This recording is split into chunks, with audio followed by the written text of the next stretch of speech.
Bom dia, boa tarde, boa noite, caro aluno, cara aluna da FATEC Mogi das Cruzes.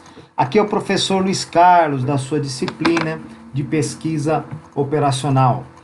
Estamos aqui para iniciar nossas atividades online e o objetivo deste vídeo é fazer uma introdução à programação linear.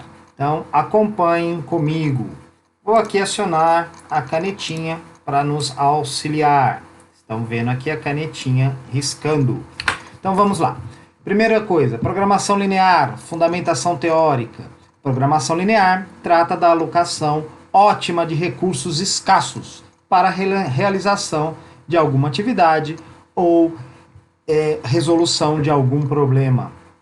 Na programação linear, nós temos várias soluções envolvidas. No entanto, estamos interessados na nossa solução ótima, que será sempre a maximização ou a minimização das variáveis que queremos determinar para a solução do problema.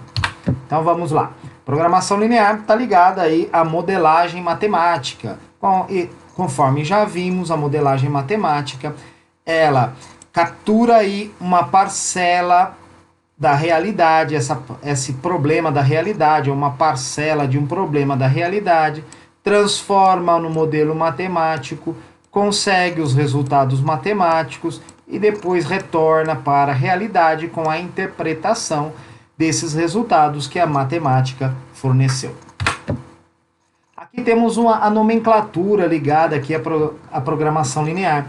Primeira coisa, as variáveis de decisão. As variáveis de decisão são justamente os valores que queremos encontrar que vão maximizar ou minimizar os problemas.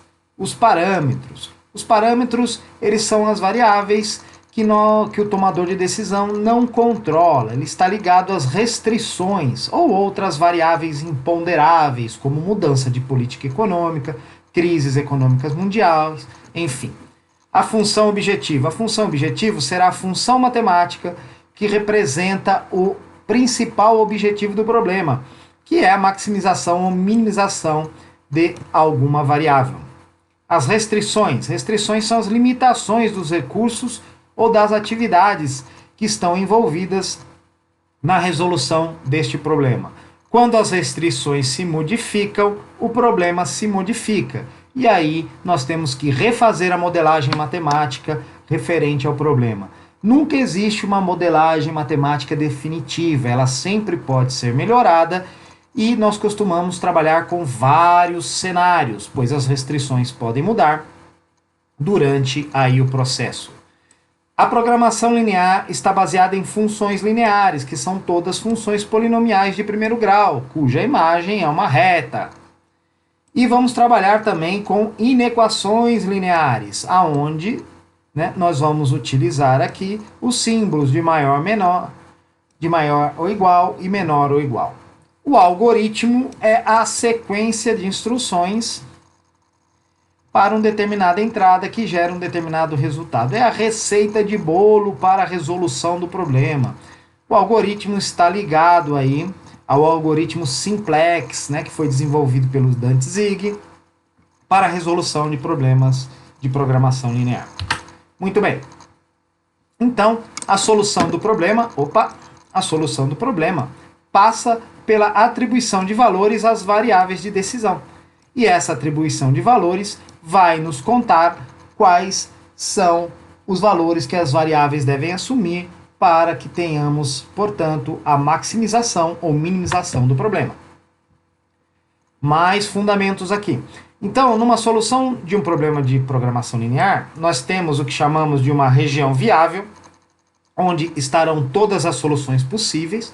Temos uma região inviável, que é uma região onde não existem soluções. Essa região inviável está ligada aí às restrições do problema. É a região onde as restrições do problema não são atendidas. E a solução ótima, que naturalmente está dentro da região viável. Então, entre as várias soluções possíveis, nós vamos querer apontar a solução ótima. Muito bem. O que mais? Um problema de programação linear, ele está associado a algumas características. Tá? Eu posso trabalhar aqui com valores fracionados, essa é a questão da divisibilidade.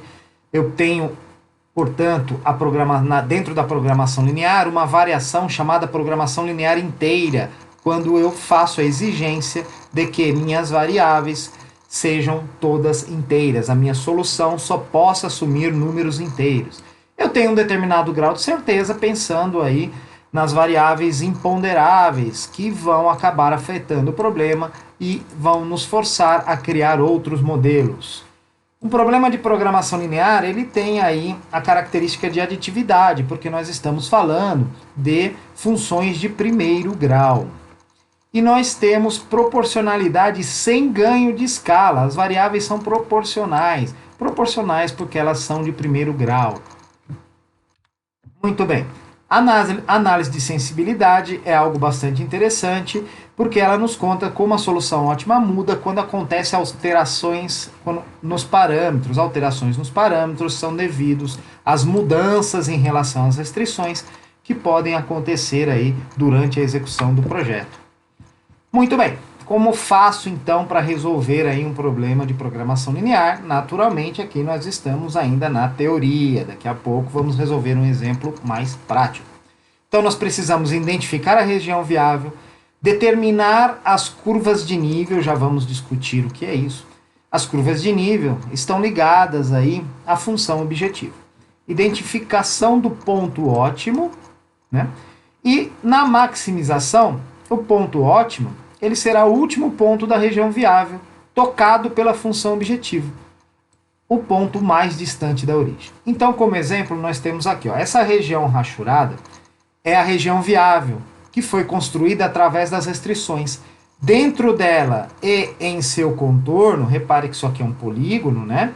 Dentro dela e em seu contorno, nós temos todas as soluções possíveis, ou seja, todas as restrições são atendidas. Essa reta verdinha aqui e essa azulzinha são as retas da função objetivo. Então a ideia é o seguinte, a função objetivo ela vai passear aqui dentro da região viável e o último ponto que a reta da função objetivo tocar, né? Você pode perceber que é esse ponto aqui, ele nos dará a solução caso este problema seja um problema de maximização. Então a solução vai estar sempre no vértice. Então, uma solução para um problema de maximização está no vértice do polígono formado pela região viável, pois é o ponto, esse ponto aqui, deste vértice, é o ponto mais distante da origem. Portanto, é o ponto que maximiza o meu problema. Aqui temos um outro exemplo, mais uma vez a função objetiva aqui, ó, passeando, ó, dentro da região viável e ela vai abandonar a região viável nesse ponto, portanto esse ponto é a solução ótima para um problema de maximização, pois é o ponto que está mais distante da origem. Muito bem. Aqui temos um outro exemplo, né? Repare, no exemplo anterior a região viável estava colada aos eixos cartesianos, mas isso pode não acontecer.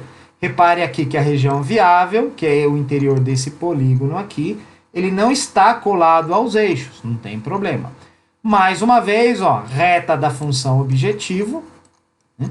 E se é um problema de maximização, essa reta passeou aqui dentro da região viável e ela, continuando aqui a se propagar, ela vai abandonar a região viável como último ponto, sendo tocado o ponto C. Portanto, é o vértice do polígono mais longe da origem, que está aqui.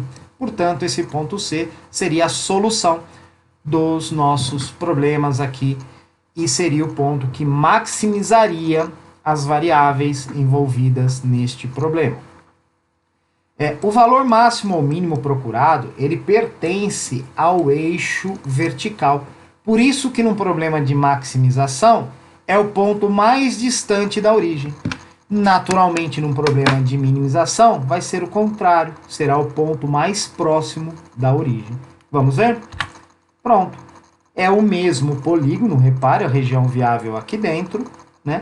E se este problema, se esse polígono referente às restrições, que determina a região viável, que é a região onde estão as soluções, se fosse um problema de minimização, a solução estaria no vértice mais próximo da origem, que é o vértice A, que é onde a função objetivo, que está representada por essa reta, toca esse ponto em primeiro lugar, é o ponto mais perto da origem. Muito bem, então vamos continuar. Naturalmente, aqui nós temos duas variáveis de decisão envolvidas, porque nós temos dois eixos cartesianos, estamos no plano. Mas, naturalmente, podem existir várias variáveis de decisão envolvidas. Se houver 3 variáveis de decisão envolvidas, nós teremos um poliedro, que é aí um sólido no espaço. Aqui, ó, 3 variáveis, estamos no espaço. 2 variáveis, estamos no plano. E nós teremos, com mais de 3 dimensões, o chamado hiperpoliedro. Nós não conseguimos desenhar nada com mais de 3 dimensões. Essa é uma restrição aí dos nossos sentidos. Mas esta solução que mostra graficamente o que está acontecendo, ela é uma solução apenas didática para transmitir a ideia, principalmente a ideia de que a solução sempre estará no vértice, seja no vértice geométrico de um polígono no plano ou de um poliedro no espaço. Tá? A solução de maximização estará sempre o mais longe possível da origem e a solução de minimização estará o mais perto da origem. Naturalmente, quando temos mais de 3 dimensões, a solução gráfica não nos ajuda. E aí nós teremos que partir para a solução algébrica, que é a essência do algoritmo simplex, que utiliza operações matriciais, conforme nós já vimos em sala de aula. Muito bem. Aqui é só mais um exemplo de um problema de minimização. Ó, a região viável, que é onde está a solução, ela é esta região aqui destacada, e a solução será o vértice mais próximo da origem. Por exemplo, esse vértice aqui, que é referente a essa função objetiva aqui, essa reta da função objetiva. Podem acontecer algumas coisas interessantes aqui. E, naturalmente, a gente só vai perceber isso graficamente quando tivermos 2 ou 3 variáveis. Por exemplo, RV significa região viável. A região viável pode ser um conjunto vazio. Olha só, eu tenho uma região viável que se estende dessa reta para o infinito e dessa reta aqui para baixo. Então, eu não tenho uma região comum, né? Eu não tenho aqui uma região que atenda todas as restrições. Nesse caso, o problema não vai admitir solução. O que mais? A região viável é um não vazio limitado, que é o caso que estávamos tratando até agora. A região viável restrita por um polígono que não está colado nos eixos, e região viável restrita por um polígono que está colado nos eixos. Nesse caso, terá solução. Olha só aqui, ó. A solução, se é um problema de maximização, a solução estará nesse vértice, que é o vértice que está mais longe aqui da origem. Repare, eu posso ter muitas soluções. Olha só, aqui eu tenho 2 vértices. Repare, eu tenho 2 vértices, nesse caso, que estão mais distanciados da origem. Repare que essa linha pontilhada é a função objetivo, aqui também. Então, nesse caso, eu tenho várias soluções possíveis para o mesmo problema. Naturalmente, o contexto do problema vai poder me facilitar selecionar algumas dessas soluções. E o que mais que nós temos? Ó, a região viável é o que chamamos de não vazio e ilimitado. Olha só, essa região viável aqui, ela se estende para o infinito. Essa outra região viável aqui também cresce infinitamente. Nesse caso, nós temos uma solução que pode ser única, dependendo aqui da função objetivo, ou podemos também não ter solução. Muito bem, aqui está a sua bibliografia. Eu espero que você tenha aproveitado a aula e no próximo vídeo nós vamos aí destacar um exemplo. Vamos trabalhar com um exemplo e utilizar aí um recurso para que nós possamos resolver. Muito bem. Muito obrigado por enquanto. Bons estudos para vocês.